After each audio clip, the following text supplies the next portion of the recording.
Para petinggi kita disiplinnya disiplin takut atasan. Sama juga anak muda tengah malam ngebut naik motor, perapatan lampu merah nyodok terus, dicegat sama polisi. Print, iya pak. Minggir, iya pak. SIM, ada pak. STNK, ada pak. Tahu lampu merah? Tahu pak. Kenapa jalan terus? Saya kagak tahu deh bapak. Enteng banget nyautnya, ya orang kagak salah. Itu kan kuman tuh, kurang iman. Kalau orang ada imannya kan nggak ada polisi nih. Allah ada bang, kita cuma sendiri. Yang kedua Allah bang, kita berdua. Yang ketiga Allah bang, nggak ada yang tahu nih. Allah tahu bang. Nah ini iman ada, kodis hilang. Kalau nggak ada iman, kodis muncul. Semua ajaran agama kita tuh punya aspek disiplin pak. Syahadat, disiplin keyakinan. Saya bersaksi tidak ada Tuhan selain Allah. Saya bersaksi Nabi Muhammad utusan Allah, Nabi terakhir, tidak ada Nabi lagi sesudah Nabi Muhammad. Harga mati, titik. Kalau ada yang ngaku jadi Nabi, kita wajib nggak percaya. Jenggotnya nyengser pak, masa bodoh. Sorbannya kayak ban Vespa, biarin. Moga jubahnya kayak Batman, masa bodoh. Kalau ngaku jadi Nabi, kita wajib nggak percaya. Untung satu udah taubat tuh Nabi tuh. Musodik pergi ada kena 4 tahun. Betawi lagi, Betawi Senayan. Mau Betawi lagi naik daun, atau jadi gubernur atau jadi nabi. Kagak sebentar banget terusan. Untung udah tobat tuh yang nabi itu. Lagian saya baru denger sih ada nabi pakai lapor ke Polda.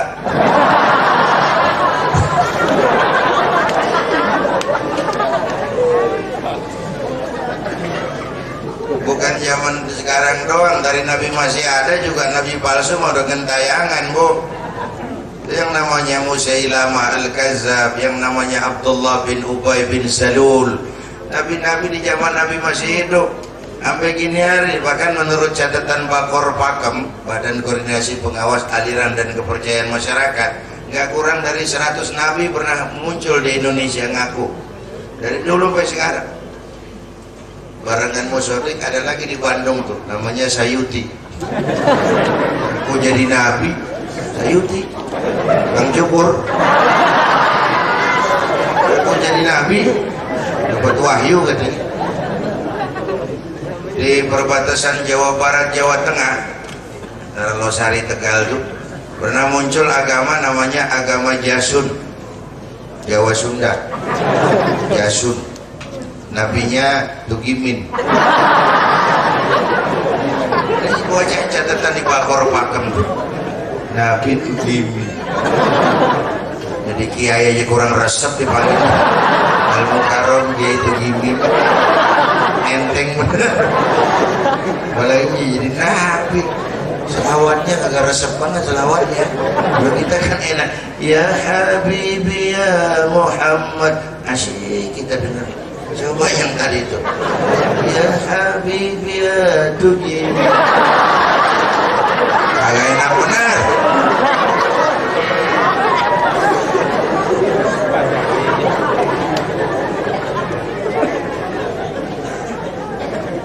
Syahadat, disiplin keyakinan. Ntar kita cerita soal Ahmadiyah ya, ini saya bahas kudis dulu. Yang kedua, sholat itu disiplin waktu. Prajurit itu kalau sehari semalam 5 kali lapor kepada komandannya, kan nggak enak laporannya kagak bener.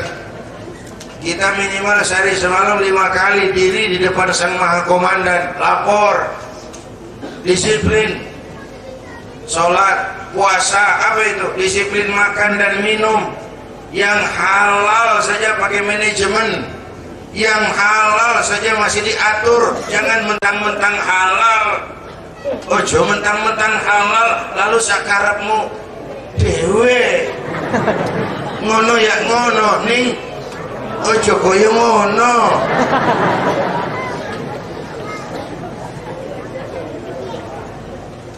Coba bulan Ramadan itu tempe halal, ntar habis maghrib. Yang halal diatur.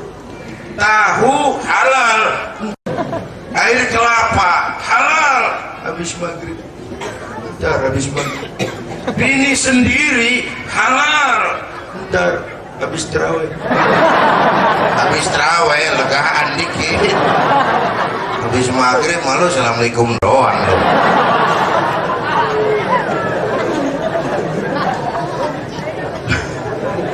Barang halal mesti diatur, bayangin, disiplin. Kudis. Yang kedua kurap. Penyakit kita ini kurang rapi. Kita ini udah jadi bangsa yang asalan, lemah manajemen, lemah birokrasi. Birokrasi sekarang jadi sarang korupsi. Birokrasi jadi sarang korupsi. Kita lemah di bidang itu, kurap, bangsa yang asalan. Bangun masjid bisa menata masjid, kita lemah. Bangun rumah sakit bisa memanage rumah sakit, kita lemah, asalan. Yang ketiga kutil, kurang teliti. Masyarakat yang lagi susah secara ekonomi, masyarakat mall. Coba lihat ibu-ibu, asal ada mall baru rame-rame aja ke sono.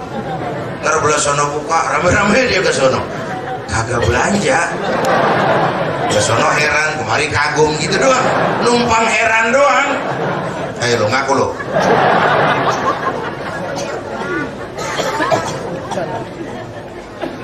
Kurang teliti, cepet heran, gampang kagum. Ada nabi baru ikut, ada aliran aneh masuk. Kutil, kurang teliti.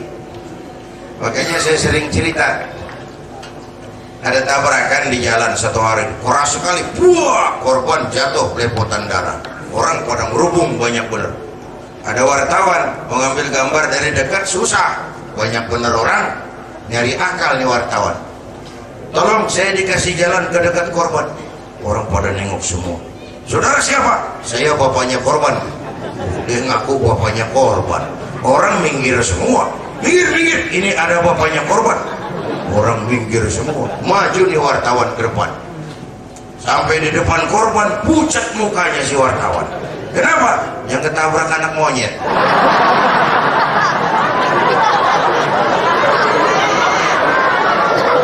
Dia udah kedongan ngaku bapaknya korban.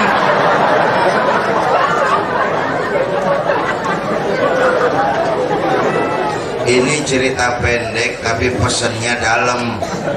Kalau belum kenal mah jangan buru-buru ngakuin, ya. Kalau belum kenal benar jangan buru-buru ngakuin. Ya kagak tahu yang ketabrak siapa, ngaku aja saya bapaknya korban, makan lo jadi bapak monyet. Kalau belum kenal bener-bener banget mah jangan buru-buru ngakuin, ya bu ya. Entah jadi bapak monyet. Kutil tuh, gara-gara kutil. Baiklah ya, saya kembali kepada pokok pembicaraan. Yang pertama, jangan takut ngadepin susah. Contoh dari Nabi, ditempa oleh kesusahan. Malah orang tuh Pak kalau lagi diubur-ubur anjing, larinya kenceng bener. Ya, pintu 3 meter dilompatin. Udah nyebrang baru kepikiran, Masya Allah 3 meter kok lompat, orang lagi diubur-ubur anjing. Mestinya kalau lagi susah tuh kita terpacu dan terpicu untuk berbuat yang lebih kreatif.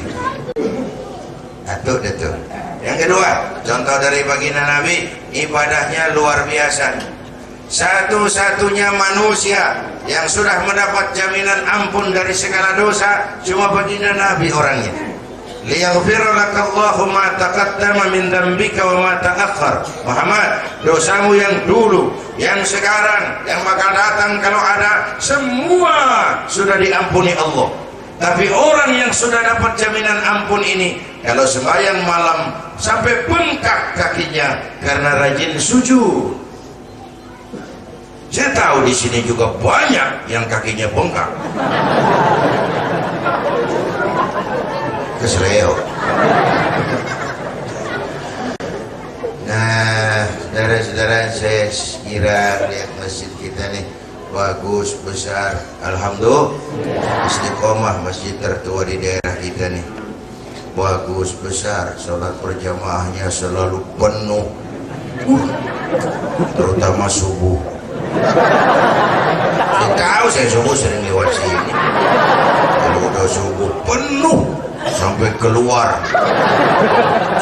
nggak ada yang masuk.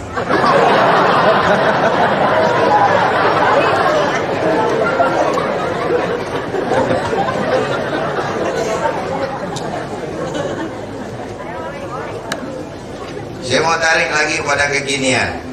Ada teman saya bilang, Pak Zainuddin, gunung meletus, tsunami, tanah longsor, banjir, gempa, angin puting beliung, itu kan biasa fenomena alam. Saya bilang, Anda sekuler. Alam ini cuma makhluk. Makhluk itu hanya tunduk kepada Khalik. Air makhluk, gunung makhluk, bumi makhluk, angin makhluk. Jadi mestinya baik-baik dong sama yang bikin angin, supaya niupnya nggak kekencengan.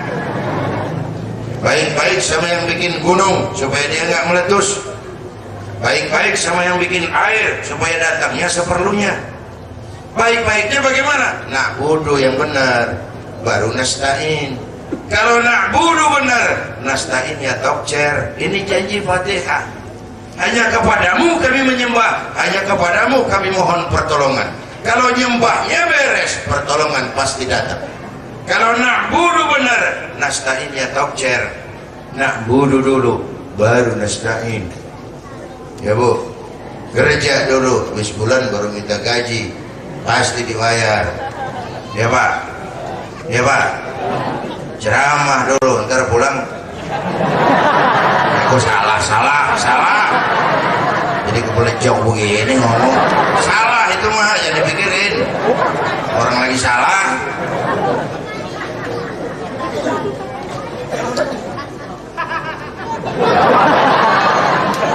Salah.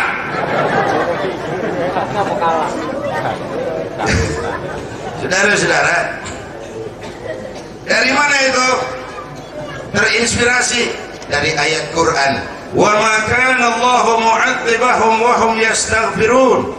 Allah tidak akan menurunkan bencana sepanjang di tengah mereka masih banyak orang-orang yang istighfar. Coba renungkan itu. Malahan.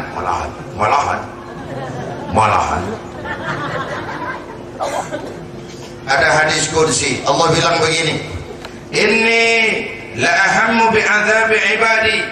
Kadang-kadang aku pengen turunkan bencana kepada hamba-hamba yang durjana. Melihat yang judi, yang mabuk, yang zina, aku muak, kata Allah, aku marah, aku pengen turunin bencana. Tiba-tiba aku lihat 3 perkara. Murkaku surut, bencana aku tarik lagi. Bu, Allah mau marah kagak jadi. Ada yang ngademin, ada yang meredam. Allah nggak jadi marah, bencana ditarik. Kenapa? Ada 3 yang Allah lihat. Pertama, suyukhan rukka. Aku lihat orang-orang tua tengah malam sujud sambil berlinang air mata, nangis di depan Allah. Itu melihat yang begitu Allah nggak jadi marah. Bencana ditarik, azab nggak turun. Kita hutang jasa sama orang-orang tua yang tengah malam sujud nangis di depan Allah. Itu yang meredam murka Allah. Bu, ibu kan suaminya suka bangun tengah malam ya.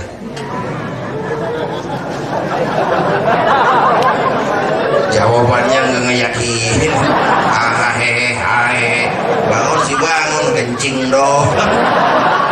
Malaikat godek. Dikira mau tahajud, kencing, tidur lagi.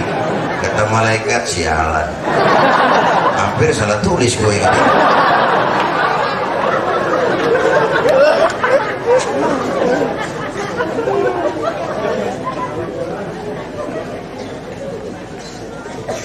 Yang kedua, yang bikin Allah nggak jadi marah itu apa? Sibyanan rubta. Aku lihat bayi-bayi tanpa dosa masih menyusu, suci, bersih, putih, fitrah, belum ternoda. Lihat yang putih, suci, putih, suci. Allah nggak jadi marah, Bu. Yang ketiga, bahaiman retak. Aku lihat binatang ternak melata mencari makan. Kambing gampang nyari rumput. Apa itu artinya? Itu potret lingkungan hidup masih terjaga keseimbangannya. Sekarang alam nggak seramah dulu. Kenapa? Karena kita juga nggak ramah sama alam. Saya punya engkong, almarhum sudah meninggal. Engkong tahu engkong? Kakek. Satu saat kampung saya banjir, air masuk ke rumah. Saya teriak, "Kong, banjir Kong." Kata engkong saya, "Biarin, bukan salah air, habis salah lo." Salah kita bagaimana Kong? Lah lo tempat air lo tempatin. Yang punya datang dia kagak ngerti, ini tempat gua, ini di sini nggak pada lo. Banjir kemana-mana. Ini engkong saya nggak sekolah, tapi wise, bijak, berpikir pada tatanan keseimbangan. Air kan bukan musuh, air kan teman. Teman kan kudu punya tempat. Kalau kagak punya tempat, pantas dia ngayap kemana-mana. Itu banjir. Ya, bencana. Kita salah ngamalin hadisnya. Yang disuruh tuh orang tua tengah malam sujud, bayi tanpa dosa nyusu.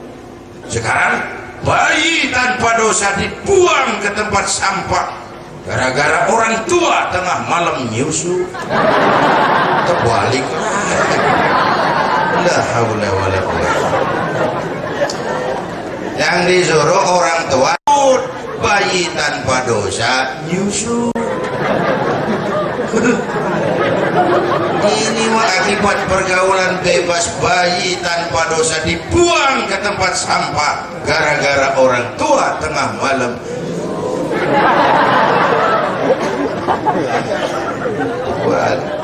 Pikirin, jangan dibayangin.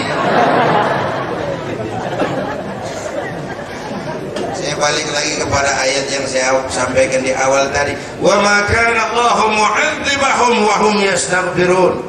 Allah tidak akan turunkan bencana sepanjang di tengah mereka masih banyak orang-orang yang istighfar. Ini kan indikasi. Ayo mengetuk pintu Allah, mohon perlindungannya, banyak istighfar. Rasulullah saja sehari 100 kali istighfar, Bu. Rasulullah udah diampunin, tapi 100 kali beliau istighfar sehari. 100 nggak lama, Bu. Dan nggak perlu kontan, dicicil boleh.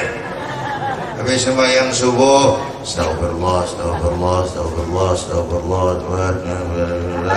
20 boleh. Ntar lagi siangan dikit sembari masak di dapur ya Bu ya, sembari nyambel, astagfirullah, 20 boleh. Malam-malam sembari nidurin anak, astagfirullah, astagfirullah, astagfirullah, 20. Anaknya tidur, bapaknya, astagfirullah, boleh. Capek serius, santai sambil tidur-tiduran, astaghfirullah rabbal baraya, astaghfirullah minal khataya. Yuk bareng yuk. Astaghfirullah rabbal baraya, astaghfirullah minal khataya. Sekali lagi yang keras. Astaghfirullah.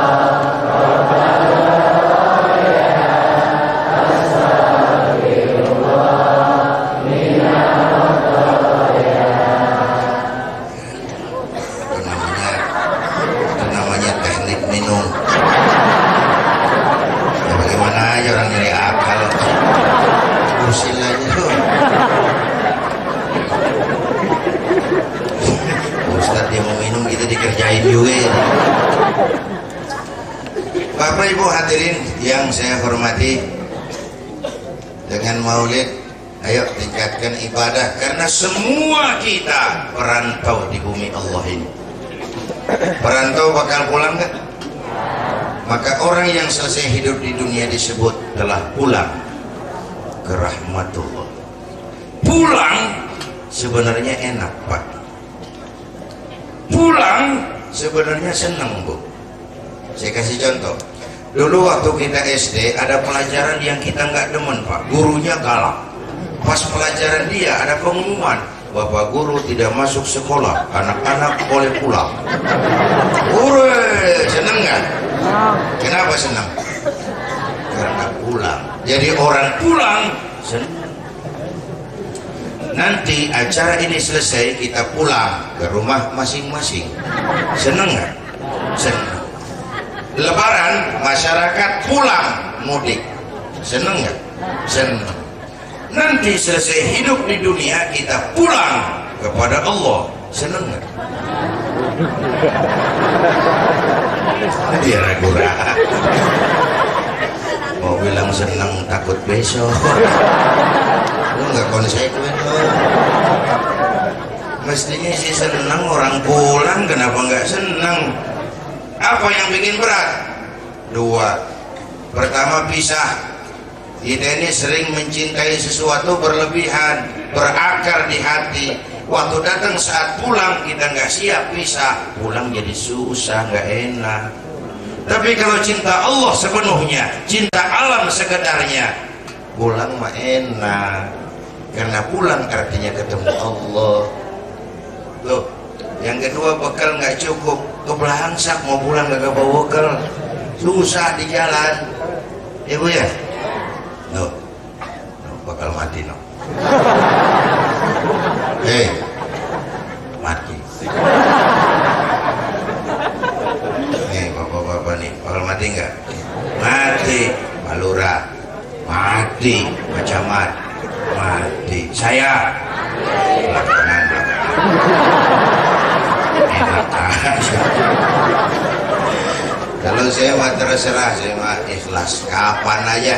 Mau saudara-saudara duluan, saya belakangan, boleh. Atau sebaliknya, saya belakangan, saudara. Terserah, saya mah ikhlas.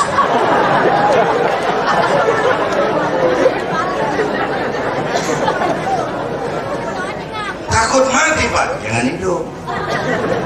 Wah, saya masih muda, Pak, masih lama. Bukan soal tua muda, soal jatah.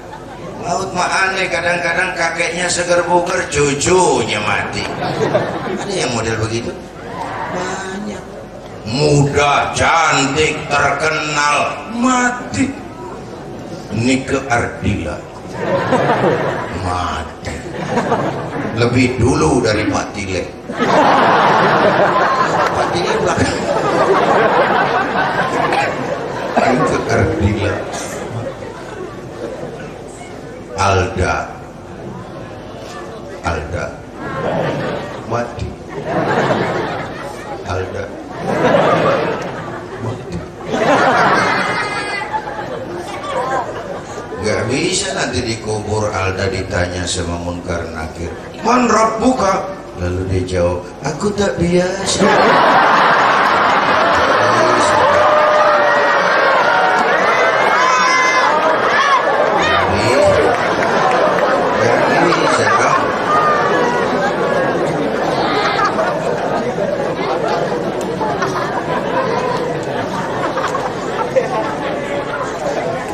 Hari ada pejabat petinggi kita mau pergi haji, minta tausiah. Saya bilang, Pak, panggilan Allah tuh ada tiga. Ada panggilan Allah ke tanah suci, ada panggilan Allah ke tanah air, ada panggilan Allah ke tanah kusir.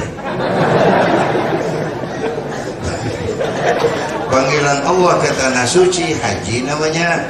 Panggilan Allah ke tanah air berbakti namanya. Panggilan Allah ke tanah kusir pulang namanya, mati. Ya Bu ya? Iyalah, kalau umat zaman dulu umurnya relatif panjang.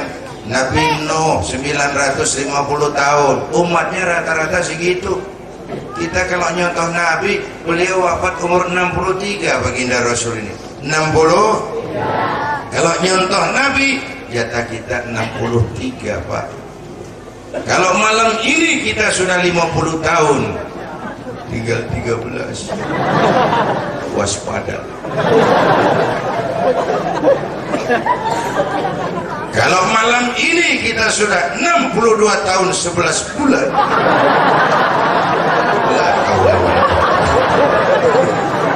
Harap makan yang enak-enak.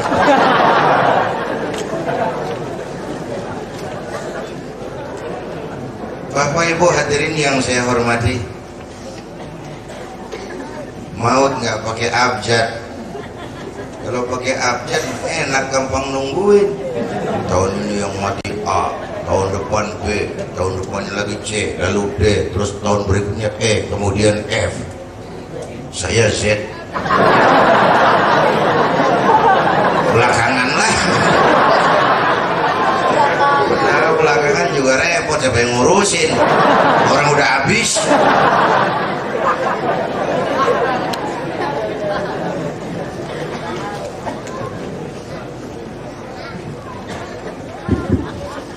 Cek satu.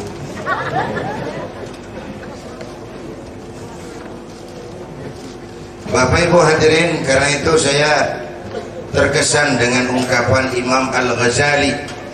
Bung, ini dunia nih tempatmu yang sementara, ambil yang perlu, nikmati yang boleh. Ambil yang perlu, nikmati yang boleh. Kita kan seringan ngambil yang kagak perlu, nikmatin yang kagak boleh. Ambil yang perlu, nikmati yang boleh. Kalau bisa kamu jangan gagal di dunia, tapi jangan tenggelam di dalamnya. Jangan gagal di dunia, tapi jangan tenggelam di sini. Banyak orang sukses di dunia, tapi tenggelam di dalamnya, gak naik lagi ke permukaan. Ambil yang perlu, nikmati yang boleh. Sedapat mungkin jangan gagal di dunia. Kalaupun gagal, masih ada akhirat. Walal akhiratu khairul laka minal. Karena itu dengan peringatan Maulid, ayo tingkatkan ibadah kita. Dua, yang ketiga terakhir.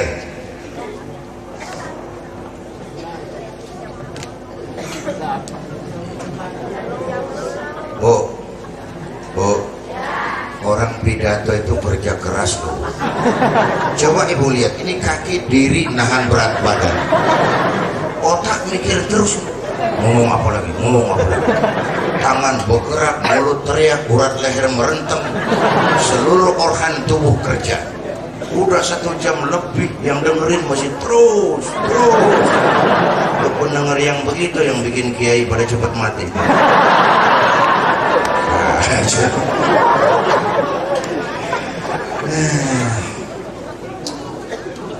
Yang ketiga, contoh dari baginda Nabi, beliau tokoh yang pandai menginventarisir potensi dengan modal utamanya akhlakul karimah. Islam agama yang baik dibawa oleh orang yang baik, disampaikan dengan cara yang baik. Memperbaiki akhlak, pakai akhlak. Bu, biar dagangan bagus, kalau yang jualan judes kita nyari warung lain ya Bu ya. Bukan dagangannya yang nggak bagus, yang jualan cuka sama kukusan udah asem monyong, siapa yang mau belanja? Nabi sendiri ajarkan kita khatibin nas ala qadri uqulihim. Bicaralah kepada orang sesuai dengan predisposition lagi, pendekatannya. Jangan tersenyum kepada orang buta, jangan berbisik kepada orang tuli, kagak nyambung. Orang buta diajak senyum, bagus maksudnya, mubazir hasilnya. Orang budak dibisikin, kita teriak dia kagak denger, kagak nyambung. Saya pidato di depan nenek-nenek sekalian, tahukah nenek kenapa George Bush begitu berambisi menguasai Irak dan menjatuhkan Saddam Hussein? Tidak lain karena bisnis minyak semata-mata. Kata nenek-nenek, urusan apa gua mau Saddam? Kagak nyambung.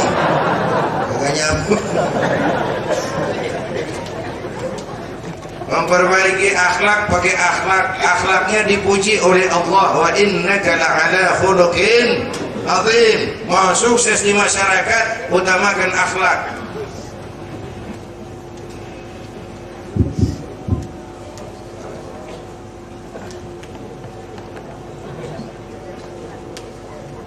Masih ada kresek-kresek.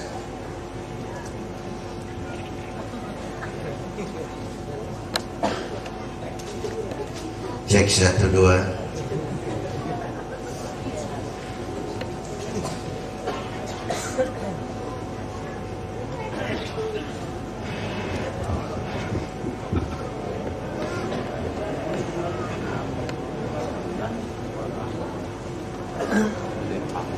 Satu, dua, tes. Bapak Ibu hadirin yang saya hormati, saya ngomong apa sih barusan? Akhlak, pandai menginventarisir potensi. Orang-orang utama yang dekat beliau itu 5 orang. Ini mewakili 5 figur ideal di tengah masyarakat. Dipersatukan oleh baginda Nabi menghimpun potensi. Nabi punya Abu Bakar Siddiq, sahabat merangkap mertua, orang tua bijaksana, tempat Nabi tukar pikiran. Kampung kalau ada yang dituain anget bang, ibarat hutan ada macannya, orang nggak nebang pohon sembarangan. Jangan di sono kalau mau mabok, ngapa? Nggak enak mau bang Ano, masih ada yang nggak dienakin tuh masih lumayan. Jangan di sono kalau mau judi, ngapa? Nggak enak mau bang Ano, ada yang dituain. Kita perlu orang tua bijaksana macam Abu Bakar Siddiq. Lalu Nabi punya Umar bin Khattab, imam tapi jenderal, gagah tapi membela kebenaran. Kita perlu Umar. Ini zaman yang munkar aja pada berani, kenapa yang ma'ruf mesti mendak-mendak?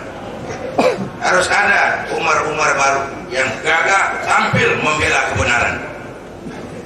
Lalu Nabi punya Utsman bin Affan, pengusaha tapi santri, santri tapi pengusaha.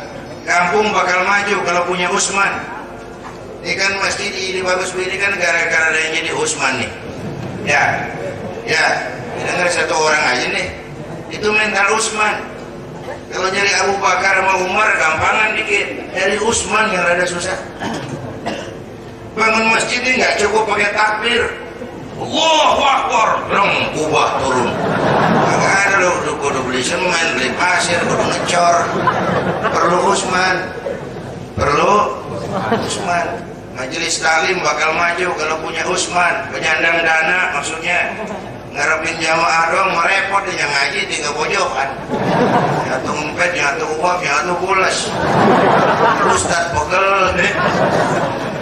Nah itu kadang-kadang kita lebih menghargai burung beo daripada ustadz yang ngajarin kita. Burung beo bisa ngomong dikit banget.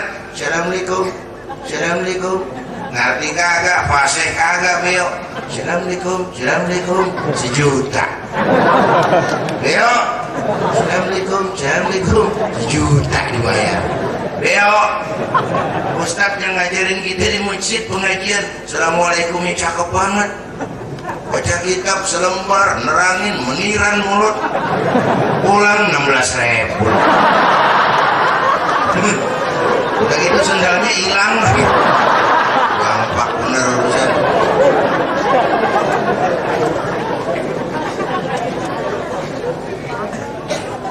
Kita kalau Utsman ngapain sih? Muludan banget gede-gedean. Terus undang Ustaz Zainuddin. Terus ya udah, tenda perlengkapan sound system tanggungan gua. Utsman tuh. Ya, konsumsi gua juga biarin. Campur amplop kiai. Umpamanya ini. Umpamanya.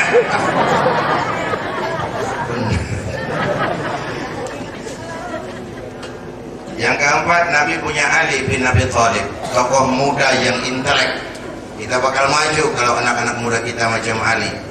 Yang kelima, Nabi punya Khadijah binti Khuwailid, perempuan budiman. Orang lain belum iman, Khadijah iman. Orang lain musuhin Nabi, Khadijah korbankan hartanya bantu Nabi. Islam akan maju kalau muncul Khadijah baru. Bapak-bapak ntar pulang muludan dari sini nih, boleh udah musyawarah sama bininya. Malu? Apa bang? Lu dengar tadi Kiai ngomong apa?